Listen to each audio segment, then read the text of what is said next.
하나님께서 오늘 종료주일에 주시는 말씀은 요한복음 12장 12절에서 16절 말씀입니다.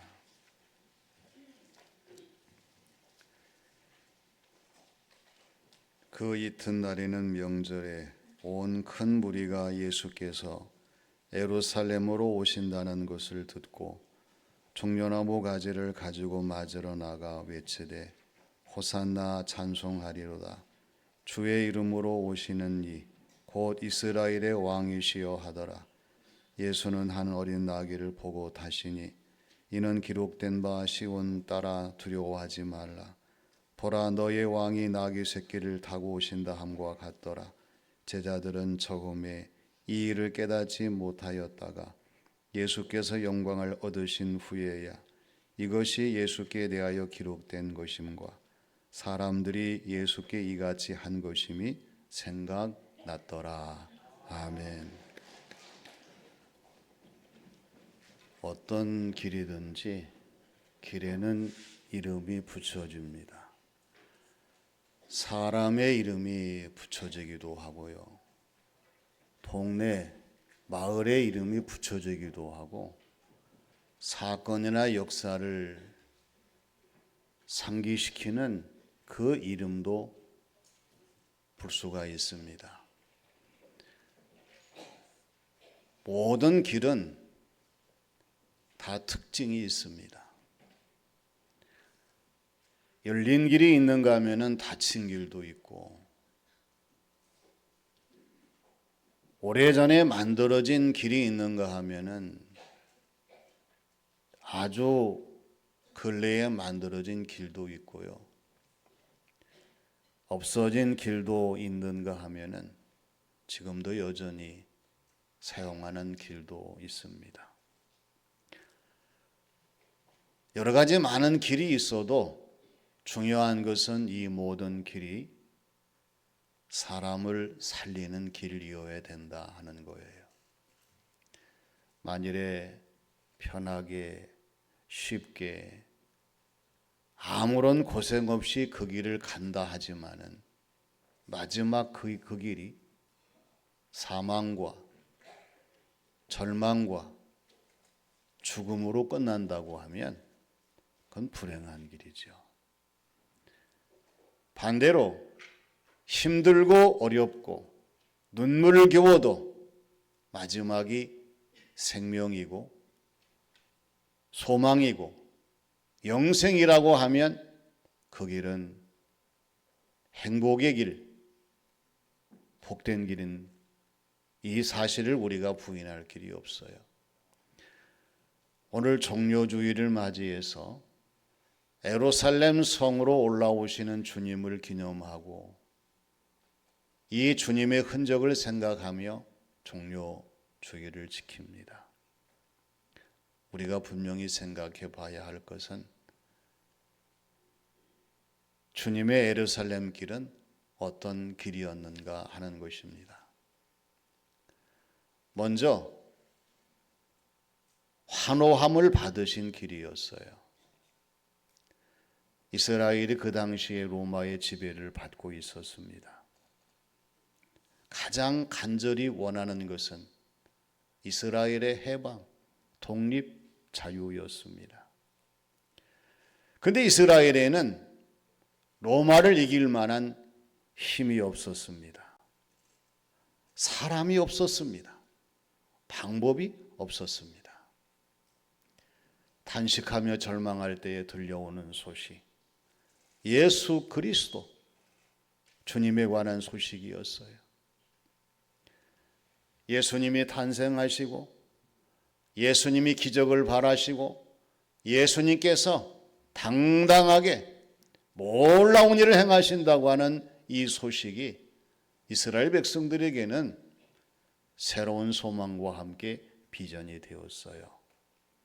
그런데 이 예수님이 예루살렘 성으로 들어오신다는 소리를 사람들이 들었습니다.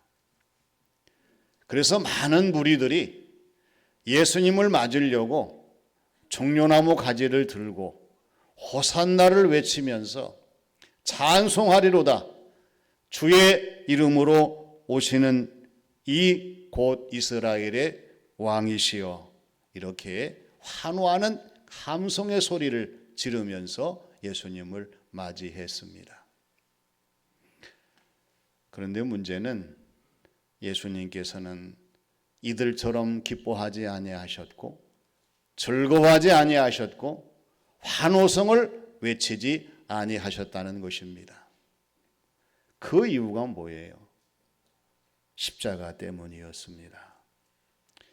지금 주님이 예루살렘에 올라오시는 것은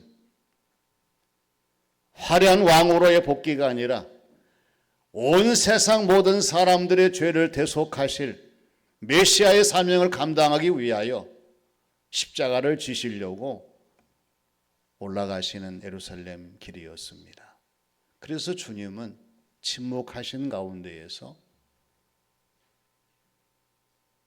이 예루살렘 길로 올라오신 모습을 우리에게 보여주십니다. 왜 십자가의 길입니까? 그 당시 십자가의 길은요, 아무도 알아주는 사람이 없었어요. 누구도 그 십자가의 길을 환호하는 사람이 없었습니다. 따르는 사람이 없었어요. 우리가 사순절 끝자락에서 오늘 종료주일을 맞이합니다. 과연 우리가 기다리는 예수님, 우리가 맞이하는 예수님 어떤 분인가를 우리가 다시 한번 생각하면서 우리 자신을 돌아봐야 합니다. 세상 사람들의 분위기 속에서 우리가 종료주일을 지킨다고 하면 우리 주님은 우리와 함께 기뻐하실 수가 없으실 거예요. 침묵하시는 주님을 바라보시며 내 자신의 신앙생활, 내 자신의 삶을 점검하면서 우리 주님이 오시는 길목에서 이제는 우리 주님의 십자가를 생각하며 종료주일과 고난주간, 성금요일과 그리고 부활절로 있는 우리의 신앙생활, 우리의 삶의 길이 되어야 할 줄로 믿습니다. 다음은 겸손함을 보이신 길이십니다. 데인 오틀란트라고 하는 사람은 젠틀 앤드 롤이라고 하는 그러한 책에서 예수님에 대해서 온유하고 겸손한 모습을 부각시키며 우리 주님은 주님께서 말씀하신 그대로 자신의 모든 것을 나타내신 분이심을 강조합니다. 매우 자상하시고 또한 개방적이시고 너그러우시고 관대하시고 뿐만 아니라 이해심이 많으시고 그리고 친절하신 예수님의 모습을 그립니다. 우리가 여기서 끝나면 안 된다고 하는 거예요. 더 나아가 주님은 끝까지 겸손하시고 온유하시고 영원하신 구주 메시아이셨음을 오틀란트는 증거합니다. 오늘 14, 15절 말씀에서도 예수님을 증거하는 것을 보게 됩니다. 왜 예수님이 온유하시고 겸손하신 분이셨습니까? 어린 나귀를 타셨기 때문입니다. 예수님께서 어린 나귀를 타신 것은 성경에 의한 말씀대로 이는 기록된 바 시온아 따라 두려워하지 말라. 보라 너희 왕이 나귀 새끼를 타고 오신다고 하는 그 말씀에 의해서 이와 같은 모습을 보이신 겸손이었습니다. 항상 문제는 일치가 아니라 불일치입니다. 왜 불일치입니까? 언행의 불일치는 불신을 만들기 때문에 그렇습니다. 전후좌우의 불일치는 염려, 근심, 걱정을 만들기 때문에 그렇습니다. 시종의 불일치는 실망을 주기 때문에 그렇습니다. 우리 주님은 그렇지 아니하셨어요. 언제나 일치하셨습니다. 예수님의 말씀과 행함이 일치하셨어요. 언제 어디서 무엇을 하시든지 한결같이 일치하셨습니다. 그리고 구주, 메시아, 예수 그리스도이심이 끝까지 일치하셨어요. 특히 이 겸손하심은 언제나 겸손하심의 일치를 이루시는 모습을 보여주셨습니다. 우리가 분명히 알 것은 예수님이 어린 나귀를 타신 것은 연출이나 연기가 아니었다고 하는 것입니다. 이것은 인기나 흥행을 위해서 타신 것이 아니셨어요. 자신의 전시나 과시를 위해서 어린 나귀를 타신 것이 아니었다는 사실이에요.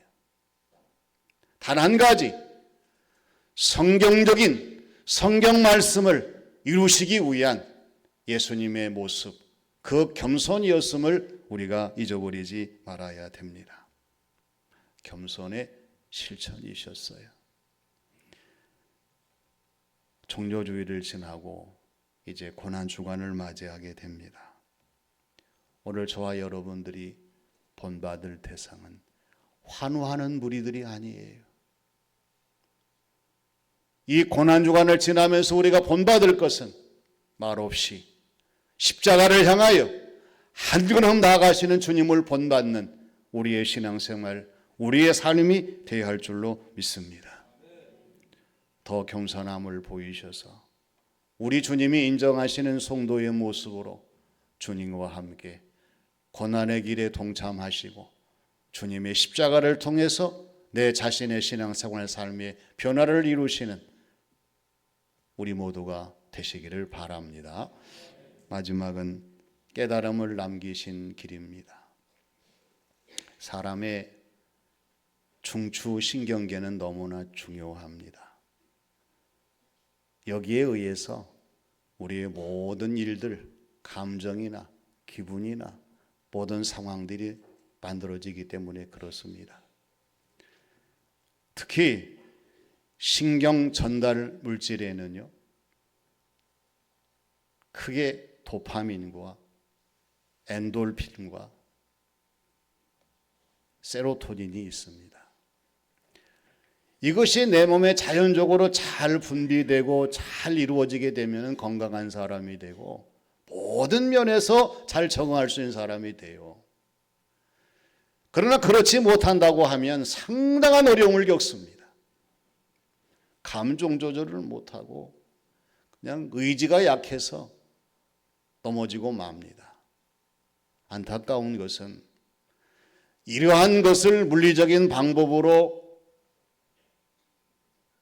자신의 모든 것에 계속적으로 이어지다 보면 중독이 되고 만다는 거예요. 얼마나 많은 사람이 잘못된 것에 중독되어서 이 중독의 함정을 벗어나지 못하고 불행한 처지에 이르는 경우들이 얼마나 많습니까? 도파민 네이션이라고 하는 책을 쓴 NRM 교수도 한때는 중독에 걸린 사람이었어요. 걷잡을 수 없이 밤낮으로 이 중독을 이기려고 했지만 이기지 못했어요. 그러다 과감하게 정말 이 중독을 물리치고 건강한 모습을 되찾고 쓴 책이 도파미네이션이에요. 이분은 이 책에서 충고합니다. 중독 대상을 물리적으로 차단하라고 하는 거예요. 그리고 아예 떠올리지 아니하도록 환경을 바꾸라고 하는 거예요. 모든 중독 물질 그러한 것들을 다 쓰레기통에 다 쳐넣어버리고 그 다음에 그 쓰레기통마저 버리라고 하는 거예요. 그래야 중독에서 벗어날 수가 있다는 거죠. 사순절을 지내는 저와 여러분은 지금 무엇에 빠져 있습니까? 한번 생각해 보세요.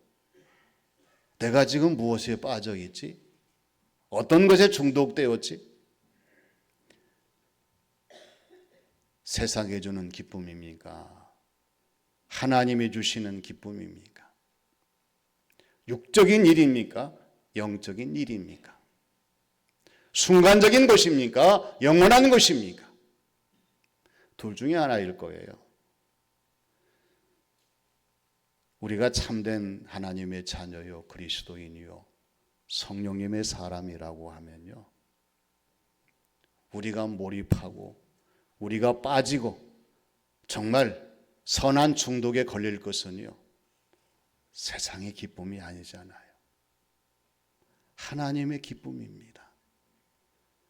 육신의 일도 중요하지만 육신의 이 일 때문에 영적인 모든 일을 우리가 보류하고 포기한다고 하면 우리는 하나님이 기뻐하시는 사람으로 한계를 넘어서는 성도의 신앙의 고지에 오를 수가 없다는 사실이 분명해요.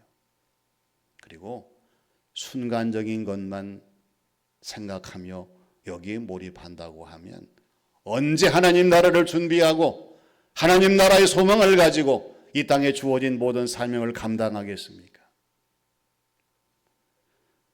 이 모든 것을 저와 여러분은 내 자신 스스로 압니다.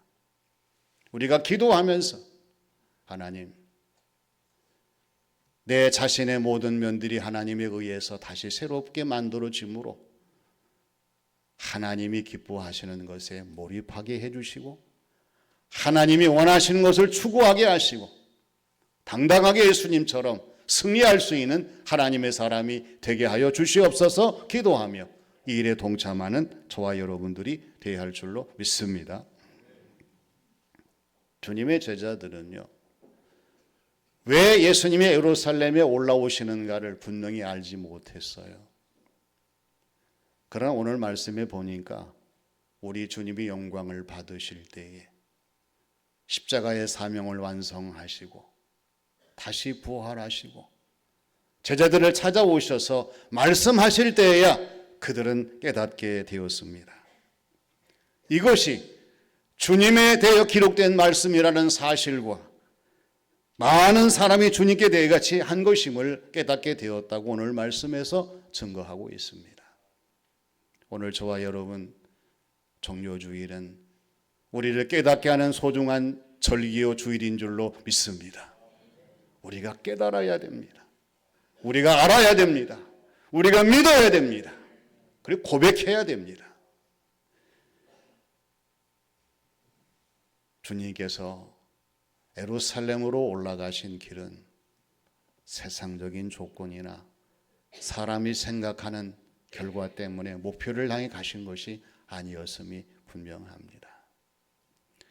그러나 우리 주님이 가신 예루살렘 길은 많은 사람들이 환호하는 길이었습니다. 환호를 받으셨어요. 오늘 저와 여러분들은 왕으로 오시는 예수님이 아니라 십자가의 주님을 기뻐하며 감사하며 하나님을 향해 찬양하는 그러한 성도의 모습과 삶이 되어야 할 줄로 믿습니다. 겸손한 모습을 보이신 길입니다.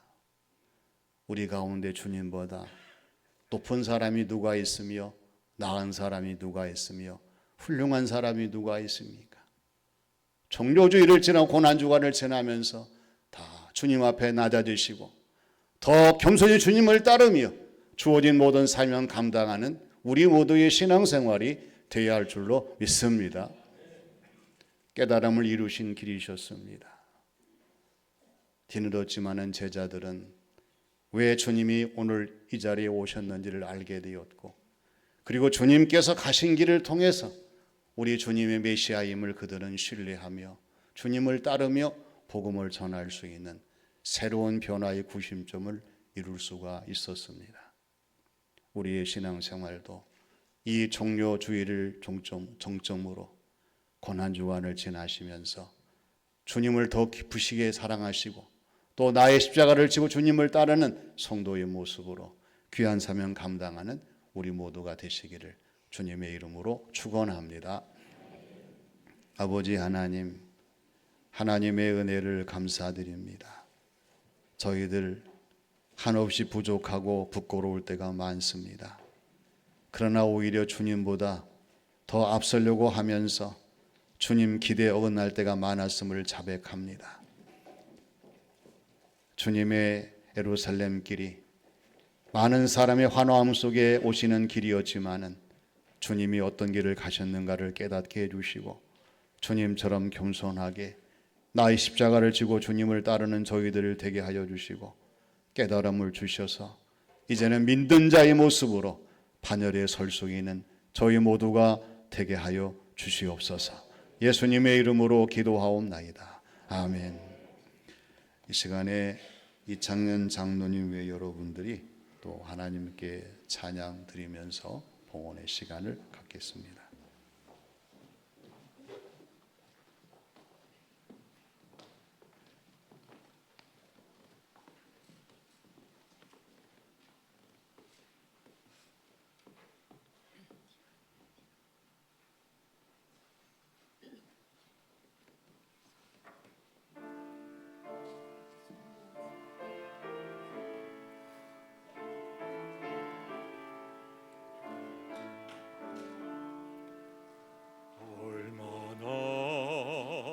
아프셨나 못 박힌 그 손과 발 죄 없이 십자가에 달리신 주 예수님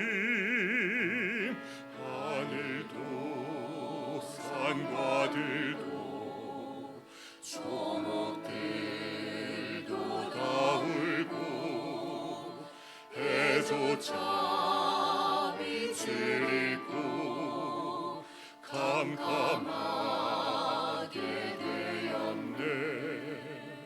오 놀라운 사랑 계시고 끝없도다. 오 주님 사랑에 구원의 강물 넘치네.